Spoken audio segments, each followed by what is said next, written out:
Social media पर हम जैसे ही किसी के देहांत की खबर देखते हैं, कमेंट सेक्शन में फौरन लिख देते हैं RIP, यानी रेस्ट इन पीस। ये हमारा तरीका है अपनी संवेदनाएं प्रकट करने का। We feel sorry for the departed soul. हम अपनी प्रेयर्स ऑफर करते हैं, और प्रेयर क्या है? आपकी आत्मा शांति से विश्राम करे, may your soul rest in peace. ये इंटेंशन सही है, लेकिन एक्शन गलत है।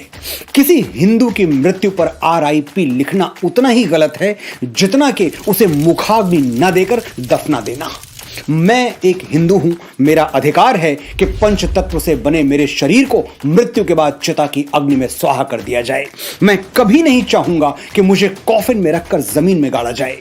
जितनी बार हम किसी हिंदू या सनातनी की तस्वीर के नीचे RIP लिखते हैं, जाने अनजाने हम उसके उचित अंतिम संस्कार का तिरस्कार करते हैं, उसे अपमानजनक विदाई देते हैं।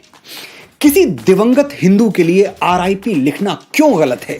और यह गलत है तो फिर सही क्या है?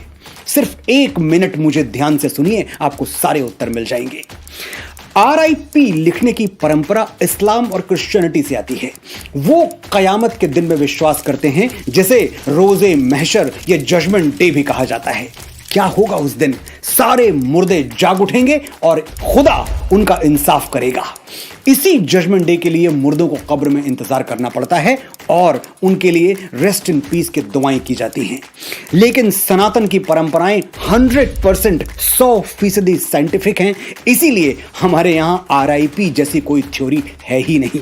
भगवान श्री कृष्ण भगवत गीता के अध्याय 2 श्लोक संख्या 22 और 23 में कहते हैं, वासांसि जीर्णानि यथा विहाय नवानि गृह्णाति नरो पराणि तथा शरीराणि विहाय जीर्णान्यन्यानि संयति नवानि देहि नयनम छिन्दन्ति शस्त्राणि नयनम दहति पावकः न चैनम क्लेदयन्तापो न शोषयति मारुतः।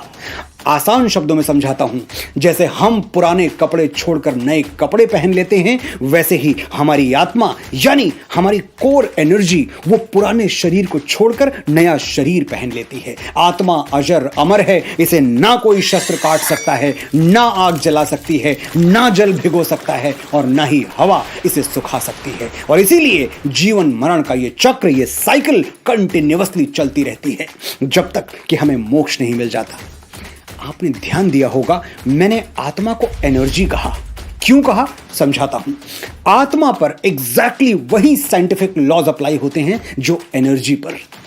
थर्मोडायनेमिक्स का पहला नियम क्या है? Energy can neither be created nor destroyed but can only change form, यानी ऊर्जा को न बनाया जा सकता है न मिटाया जा सकता है, बस इसे एक रूप से दूसरे रूप में परिवर्तित किया जा सकता है। श्री कृष्ण ने हजारों साल पहले यही बात कही थी, लेकिन हम अपनी आदत से मजबूर हैं। हम तब तक नहीं मानते जब तक कोई विदेशी ना बोल दे। 19वीं सदी में जर्मन और ब्रिटिश साइंटिस्ट ने एनर्जी के बारे में वही थ्योरी दी जो 5000 वर्ष और 1 युग पहले कुरुक्षेत्र के मैदान में भगवान श्री कृष्ण आत्मा के बारे में दे चुके थे। ना कोई भाई, न बेटा, न भतीजा, न गुरु, एक ही शक्ल उभरती है हर आईने में। आत्मा मरती नहीं, जिस्म बदल लेती है। धड़कन इस सीने की जा छुपती है उस सीने में। जिस्म लेते हैं जन्म, जिस्म फना होते हैं, और जो एक रोज फना होगा वो पैदा होगा। एक कड़ी टूटती है, दूसरी बन जाती है। खत्म ये सिलसिलाए जिंदगी, फिर क्या होगा? कैफी साहब ने लिखा था। हमारे यहां आत्मा मरती ही नहीं तो कब्रों में आराम क्या करेगी? ये रेस्ट इन पीस की थ्योरी इस्लाम और क्रिश्चियनिटी के लिए सही होगी, हमारे लिए नहीं है।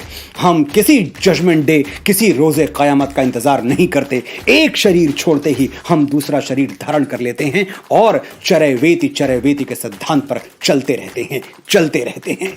Rest in peace does not do justice to a Hindu soul. मैं बड़ी विनम्रता से निवेदन करता हूं, RIP लिखने से पहले ये जरूर देख लें कि कहीं आप ये प्रार्थना किसी हिंदू के लिए तो नहीं कर रहे, क्योंकि इससे उसकी आत्मा को शांति तो नहीं मिलेगी, हां कष्ट जरूर होगा। तो फिर क्या लिखना चाहिए? विनम्र श्रद्धांजलि या ओम शांति, जो भी आपको ठीक लगे।